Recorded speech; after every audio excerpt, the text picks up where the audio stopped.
राजू राज के पास चल रहे हैं। उससे पहले आपको बता दें जो रुझान आ रहे हैं, अश्विनी उपाध्याय आपसे बाद में कमेंट लूंगा। 260 रुझान आ चुके हैं। 180 सीटों पर बीजेपी आगे चल रही है। 47 सीटों पर कांग्रेस इस समय आगे चल रही है। 31 सीटों पर आम आदमी पार्टी आगे चल रही है और 2 सीटों पर अन्य इस समय आगे चल रहे हैं। बड़ी चीज एक आप देख सकते हैं, आम आदमी पार्टी का कोई बहुत ज्यादा बढ़त अभी तक कम से कम नहीं दिखाई दे रही है 260 रुझान आने के बावजूद। कांग्रेस जो अभी 54 सीटों पर दिख रही थी वो वापस 47 पर आ रही है। उनकी खुशी में रंग में थोड़ा सा भंग पड़ेगा। और अन्य भी, यानी कि आप अगर अपने पार्टी सिंबल से अलग हटके निर्दलीय मैदान में ताल ठोकने के लिए आ रहे हैं तो उसमें भी कोई बहुत ज्यादा फायदा लोगों ने नहीं दिया है। 262 रुझान 183 पर बीजेपी इस समय आगे चल रही है। कुल मिलाकर उत्तरी एमसीडी की 68 सीटों पर बीजेपी आगे है। दक्षिणी एमसीडी की 75 सीटों पर बीजेपी आगे है। पूर्वी एमसीडी की 40 सीटों पर बीजेपी आगे है। कांग्रेस के खाते में 15 सीटें उत्तरी एमसीडी में आ रही हैं। 19 सीटें दक्षिणी एमसीडी में कांग्रेस के खाते में जा रही हैं और 13 सीटें पूर्वी एमसीडी में कांग्रेस के खाते में जा सकती हैं। आम आदमी पार्टी को 12 सीटें उत्तर से मिल रही हैं, 10 सीटें दक्षिण से मिल रही हैं, 9 सीटें पूर्वी एमसीडी से मिल रही हैं और अन्यों के खाते में अब 1 सीट रह गई है, वो उत्तरी एमसीडी में आती हुई दिखाई दे रही है। 266 रुझान हमारे पास आ चुके हैं 270 में से। हालांकि आपको फिर बता दें, ये रुझान है, ये नतीजे नहीं है। अभी थोड़ी देर के बाद हो सकता है तस्वीर कुछ हद तक बदल जाए। ये भी हो सकता है बीजेपी जो दावा कर रही थी 185 से 200 तक चली जाए। ये भी हो सकता है कि उनके दावे की हवा निकल जाए, वो 185 से 150, 140 या 110 या 100 या उससे कम पर भी सिमट जाएं और तस्वीर पलट जाए। लेकिन शुरुआती जो रुझान है वो ये बता रहे हैं कि बीजेपी 189 सीटों पर यानी कि 189 पर आगे चल रही है 267 रुझान आने के बाद। कांग्रेस 43 यानी 43 पर, आम आदमी पार्टी 34 यानी कि 34 सीट्स पर और अन्य 1 सीट पर आगे चल रहे हैं। ब्रेकअप क्या है सीट्स का वो आप अपने सामने टेलीविजन स्क्रीन पर देख सकते हैं। नीचे उत्तरी एमसीडी, दक्षिणी एमसीडी और पूर्वी एमसीडी के रुझान हम आपको दिखा रहे हैं। राजू राज कांग्रेस दफ्तर में लाइव इस समय मौजूद हैं। अगर आप मुझे सुन पा रहे हैं राजू राज, मैं आपको देख सकता हूं। पीछे कोई हलचल है कि नहीं? हमें तो नहीं लग रही कम से कम। देखिए रोहित, अभी तक कोई हलचल कांग्रेस दफ्तर में शुरू नहीं हुई है, लेकिन जो रुझान है इसके बाद से साफ लग रहा है कि लड़ाई अब दूसरे और तीसरे नंबर के लिए है कि कांग्रेस क्या दूसरे नंबर की पार्टी बनती है या तीसरे नंबर की पार्टी है। क्योंकि आम आदमी पार्टी का जो रुझान है वो भी धीरे धीरे उनका जो टेलीग्राफ है, जो टैली है वो आगे बढ़ रहा है और कांग्रेस का जो पहले 50 से आगे थी वो घट रही है। तो अब लड़ाई दूसरे और तीसरे नंबर की पार्टी के लिए जो शुरुआती रुझान है, लेकिन अभी तक कांग्रेस ऑफिस में किसी तरह का कोई भी हलचल शुरू नहीं हुई है। मारवा जी, आप तो कह रहे थे कि हमने बड़ा अच्छा परफॉर्म किया, आपके नेता क्यों नहीं आ रहे दफ्तर? नहीं, अभी आएंगे ना। दफ्तर में क्यों नहीं आएंगे नेता? हम यहाँ पर आए हुए हैं, सारे लोग इंटरव्यू दे रहे हैं, सारे नेता इंटरव्यू दे रहे हैं। आपने यहाँ पर 10-15 लीडर यहाँ पर बुला रखे हैं ये विजय चौक पे, तो आस्ता आस्ता आएंगे, क्यों नहीं आएंगे? अभी तो रुझान आ रहे हैं। रुझान से आपने देखा ना बिहार में क्या रुझान थे, शुरू में लड्डू बट गए थे, तो उसके बाद क्या हुआ था। इसलिए इलेक्शन जब तक पूरे रुझान नहीं आ जाते तो किसी की हार जीत आप भी मत मानो। अभी तो रुझान है, रुझान में हम सेकंड पार्टी आ रहे हैं, ये भी हमारे लिए बड़ी अच्छी बात है। आगे हम काम, कांग्रेस पार्टी हमेशा ही काम पे रखती है। 15 साल हमने जो दिल्ली को दिया है किसी ने नहीं दिया। ये तो आम पार्टी जो अन्ना के आंदोलन से निकली थी और उन्होंने जो वादे किए थे। मारवा जी, कम से कम ये तो मानिए कि दिल्ली कांग्रेस का दफ्तर अब वो नहीं रहा जिसका एड्रेस आप बताते हैं। अजय माकन का घर दिल्ली कांग्रेस का दफ्तर है और भीड़ देखनी हो तो वहां जाना चाहिए। लोग आ रहे होंगे तो वहां आ रहे होंगे, दफ्तर में नहीं कह सकते आप। अजय माकन जी रोज दफ्तर 1 घंटा, 2 घंटे, 3 घंटा डेली, कोई दिन खाली नहीं। अजय माकन जी आते होंगे, हाजिरी देने वाले तो उनके घर ही जाते हैं। नहीं, हाजिरी देने वाले तो सब लीडरों के घर जाते हैं। भारतीय जनता पार्टी के नहीं घर जाते, वो तो आते ही नहीं है अपने ऑफिस में। लेकिन हमने काम किया है और काम करेंगे, आप काम करके दिखाएंगे। चलिए, आप कम से कम ईमानदारी से बातें करते हैं। 270 रुझान आ गए हैं, आपको बता देता हूं। 40 पे रह गई है कांग्रेस, जो 41 दिख रहा था अभी तक। 54 से घटते घटते आम आदमी पार्टी का आंकड़ा बढ़ा है, 36 पर आ गए हैं। अब फिर से आम आदमी पार्टी और कांग्रेस बराबरी की लड़ाई में दिख रहे हैं दोनों इस वक्त मैदान में, और बीजेपी लड़ाई से बहुत ऊपर 192 सीटों पर बढ़त अभी दिखा रही है, अन्य 2 सीटों पर आगे चल रहे हैं। कुल 270 रुझान आपके पास है। 270 के 270 में 192 पर बीजेपी आगे चल रही है, 40 पर कांग्रेस, 36 पर आम आदमी पार्टी और 2 पर अन्य इस समय आगे चल रहे हैं। उत्तरी एमसीडी की 103 रुझान हमारे पास है, 76 पर बीजेपी आगे है, 12 पर कांग्रेस, 14 पर आम आदमी पार्टी, 1 पर अन्य। दक्षिणी एमसीडी के 104 रुझान है, 76 पर बीजेपी आगे है, 15 पर इस समय कांग्रेस आगे है, 13 पर आम आदमी पार्टी और अन्य के खाते में कुछ नहीं आ रहा। 63 सीटों के रुझान इस वक्त पूर्वी एमसीडी के, जिसमें 40 पर बीजेपी आगे चल रही है, 13 सीटों पर कांग्रेस आगे चल रही है और आम आदमी पार्टी 9 सीटों पर आगे चल रही है। अन्य के खाते में 1 सीट जाते हुए दिखाई दे रही है। नेता बात करने लगे हैं, निकल कर सुनिए। भारतीय जनता पार्टी 200 से ज्यादा सीटों पर जीत कर आएगी।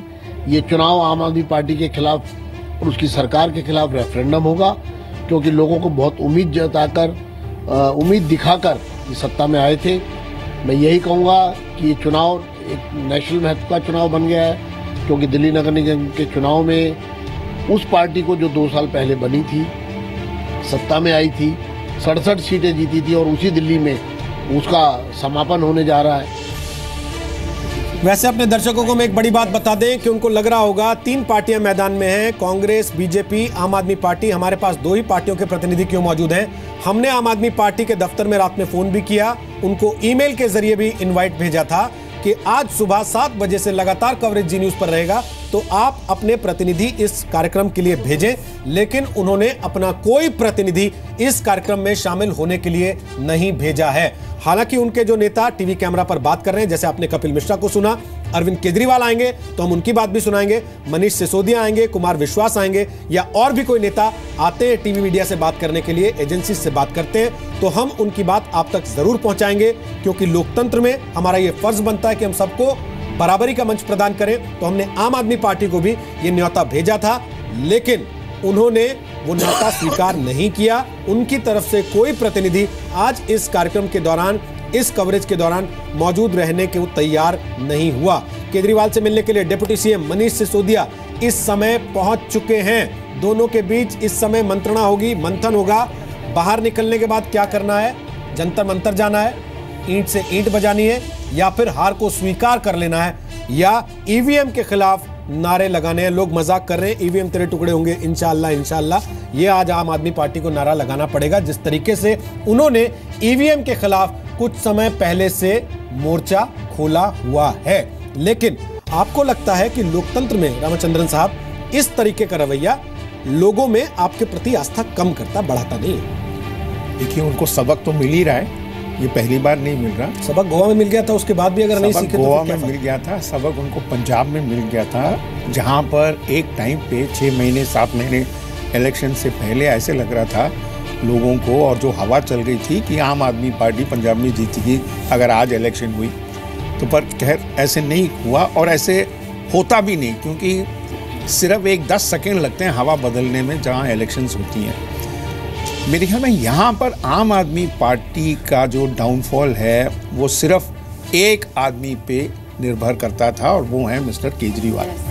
अगर केजरीवाल साहब इतनी एरोगेंस नहीं दिखाते तो शायद उनको कुछ हेल्प मिल जाती है। उन्होंने तस्वीर बदली थी थोड़ी देर बीच में, सिसोदिया जी की तस्वीरें छापना शुरू किया था, उसका कोई फर्क नहीं पड़ा। देखिए, वो आखिरकार उन्होंने योगेंद्र यादव और उनको बाहर क्यों किया? क्योंकि वो नहीं चाहते थे कि कोई उन पर डोमिनेट करे, वो खुद चलाना चाहते थे। बातें तो बड़ी बड़ी करते थे कि हम करप्शन के खिलाफ हैं, ये वो, बट उनको जो डिफीट्स गोवा में और पंजाब में मिली उससे उन्होंने कोई सबक तो सीखा नहीं।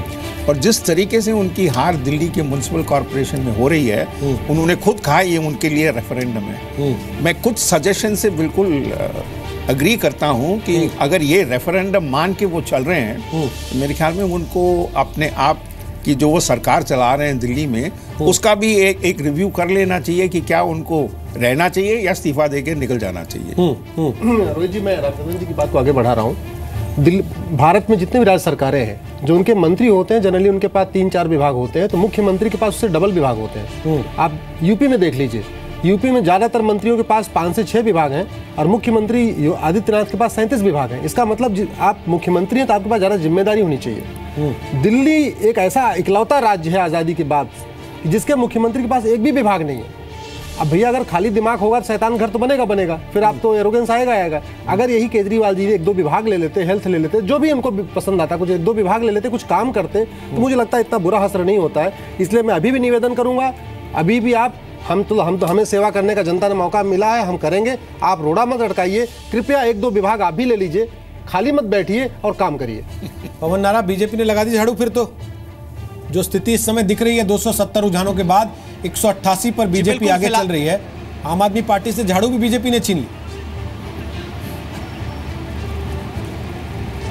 जी बिल्कुल, उस झाड़ू का इस्तेमाल फिलहाल जो रुझान बता रहे हैं वो रिजल्ट को साफ करने में किया गया है और बीजेपी की तरफ है। ईवीएम पर आपने लंबी चर्चा की थी। आपको बता दें कि एमसीडी के चुनाव जो हैं एक छोटे इलाके में होते हैं और अगर किसी स्थानीय किसी पर्टिकुलर पार्टी के नेता के पक्ष में माहौल है और ईवीएम कुछ उल्टा जवाब दे तो जनता को सड़क पे उतरना चाहिए। अब नेता जो हैं वो ये तय कर रहे हैं कि अगर हमें वोट दें तो लोकतांत्रिक है और ना दे तो तांत्रिक है। अरविंद केजरीवाल का एक डायलॉग था कि जी सब मिले हुए हैं और जनता हमारे साथ है। अब जनता अगर इनके साथ नहीं है, फिर भी डायलॉग वही है कि सब मिले हुए हैं, तो अब जनता को कोसना शुरू कर दिया है। आपको ये बात समझनी होगी कि अगर वोट ईवीएम की वजह से गड़बड़ हुई तो जनता का वोट भी तो चोरी हुआ, तो जनता क्यों नहीं सड़क पर उतर रही है? यही वजह है कि अरविंद केजरीवाल ज़मीनी हकीकत को नहीं समझ रहे हैं और अभी भी ईवीएम को दोष देने की मीटिंग फिलहाल चल रही है। मनीष सिसोदिया और सब उन घर पे पहुंच चुके हैं अरविंद केजरीवाल के। तो देखना होगा कि ज़मीनी हकीकत को कब समझते हैं, कब वो रियलाइज़ करते हैं कि गड़बड़ आखिर कहाँ है।